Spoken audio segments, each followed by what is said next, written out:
بسم اللہ الرحمن الرحیم اسٹوڈنٹس، آج کا ہمارا جو لیکچر ہے وہ بی اے کی جو شارٹ سٹوری والی بک ہے اس میں سٹوری نمبر 7 عربے، اس کے بارے میں ہم پڑھیں گے۔ اس سٹوری کے اندر جیمس جوائس ایک فیمس آئرش ناولسٹ ہیں اور پوئٹ بھی ہیں، and he was born in 1882 and he was died 1941۔ تو جیمس جوائس جو ہے اس میں کہانی میں لکھتے ہیں کہ ایک 15 سالہ لڑکا ہوتا ہے، 14 یا 15 سالہ لڑکا ہے، اور وہ ایک خاموش گلی کے اندر اپنے چچا اور اپنی آنٹی کے ساتھ رہتا ہے، اور اسی گلی کے اندر ایک سکول بھی ہوتا ہے جس میں وہ پڑھنے کے لیے، بوائز سکول ہوتا ہے، اس میں وہ پڑھنے کے لیے جاتا ہے۔ اور شام کے وقت وہ اپنے دوستوں کے ساتھ اسی گلی کے اندر کھیلتا ہے، اور ان کھیلنے والے بچوں میں ایک اس کا دوست ہوتا ہے جس کا نام ہوتا ہے مینگن۔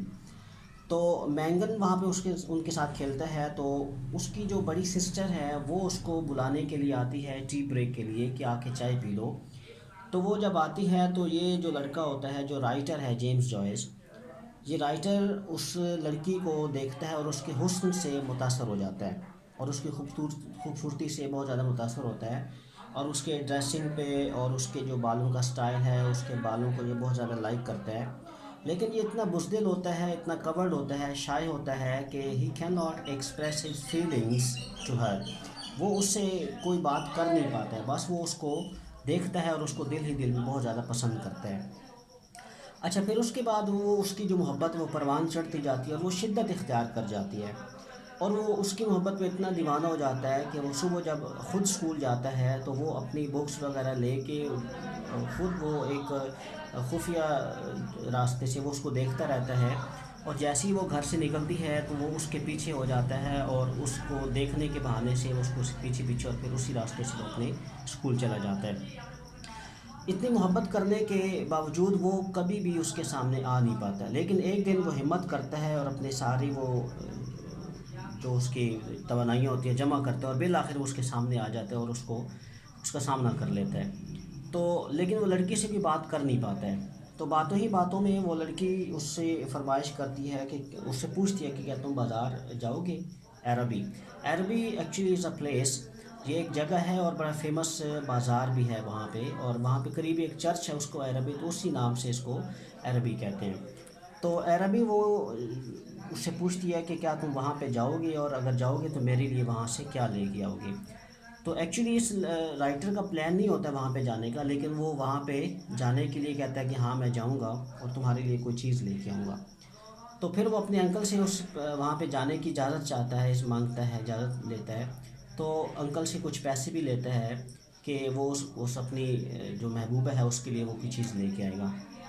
تو بہرحال وہ شام کو جاتا ہے، اور اس کا کوئی ارادہ تو ہوتا نہیں ہے، لیکن بہرحال وہ جاتا ہے وہاں پہ، اور صرف اس وجہ سے کہ وہ اپنی محبوبہ کو کوئی گفٹ دے سکے، کوئی تحفہ دے سکے۔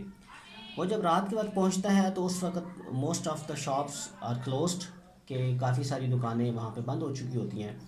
اور وہاں پہ وہ ایک چینی کے برتن اور پھولوں والی دکان پہ جاتا ہے، وہاں پہ چائے کے برتن بھی ہوتے ہیں، تو وہ وہاں پہ ایک لڑکی کھڑی ہوتی ہے، وہ اس سے پوچھتے ہیں کہ ہاں جی آپ کچھ خریدنا چاہتے ہیں؟ تو لڑکا یہ کہتا ہے کہ نو تھینکس، وہ کہتا ہے کہ نہیں میں نے کوئی چیز نہیں خریدنی ہے، اور وہ اس کو اس بات پہ بھی غصہ ہوتا ہے کہ وہ پہلے کیوں نہیں آیا، ان ٹائم کیوں نہیں وہاں پہ گیا، اور اس نے کوئی چیز کیوں نہ خرید لی۔ تو اس طرح وہ کوئی چیز خریدے اپنے محبوبہ کے لیے، کوئی بھی چیز نہیں لیتا، اور وہ واپس آ جاتا ہے، اور وہ اپنی بے بسی پہ اس کو بڑا غصہ آ رہا ہوتا ہے۔ یہ ساری ایک کہانی ہے، اور اس کہانی کے اندر 3 کیریکٹر ہیں، مینگنز ہے، رائٹر خود ہے، اور اس کی جو سسٹر ہے جس سے یہ لو کرتا ہے۔ اچھا، اس کہانی میں جو مرکزی ایک تھیم ہے وہ یہ ہے کہ لڑکے کی جو بزدلی ہے، جو اس کا کورڈ ہے ہونا ہے، اور یا اس کا شائع ہونا ہے، یہ اس میں بیان کیا گیا ہے۔ اور چونکہ وہ چھوٹی عمر میں یہ ساری باتیں کرتا ہے، اور چھوٹی عمر میں یہ وہ کرنا چاہتا ہے، اور اس وقت وہ اٹھتی جوانی ہوتی ہے، اور اس میں اس کی فیلنگز جو ہیں، جو اس کے ایموشنز ہیں، جو اس کے سینٹیمنٹس ہیں، یہ ساری باتیں وہ رائٹر جو ہے وہ اس میں بتانے کی کوشش کرتا ہے کہ اس سوسائٹی کے اندر اس عمر میں لوگ، حالانکہ وہ اس کو ایسا نہیں کرنا چاہیے تھا، اور ان سارے چکروں میں وہ اپنی پڑھائی کو بالکل ایک سائڈ پہ کر دیتا ہے، پڑھائی کو چھوڑ دیتا ہے، اس کا پڑھائی کے اندر دل نہیں لگتا ہے، اور وہ کہتا ہے کہ وہ جب صبح جب کالج میں ہوتا ہے تو اس کو جب کتاب کھولتا ہے تو اس کو ہر وقت اپنی اس محبوبہ کی تصویر ہی اس میں نظر آتی ہے. اور ایک اور پہلو جو اس میں بتایا گیا ہے کہ اس عمر کے اندر لوگ چونکہ بالغ ہونا شروع ہو جاتے ہیں اور بلوغت کا ایک عنصر آتا ہے، تو اس میں وہ سیکسول بیسٹ کے نام سے اس نے یہ بات کی ہے کہ اس کے اندر جو ایک سیکسول ڈیزائر ہے اس کو پورا کرنے کے لیے بھی وہ اس کے قریب جانا چاہتا ہے، لیکن اس کے اندر اتنی ہمت نہیں ہوتی ہے، اتنی جرأت نہیں ہوتی ہے کہ وہ ساری باتیں اپنی محبوبہ سے کر سکے یا اس سے اپنی فیلنگس کو ایکسپریس کر سکے. تو یہ کچھ باتیں ہیں اس کے اندر. اور باقی اگر کوئی باتیں آپ کو سمجھ نہیں ہیں تو آپ مجھ سے کوشچن کر سکتے ہیں. یہ 3 مین کریکٹر ہیں اور اس میں جو واضح طور پہ ایک تھیم ہے کنفیوژن کا ہے کہ وہ بالکل کنفیوز ہوتا ہے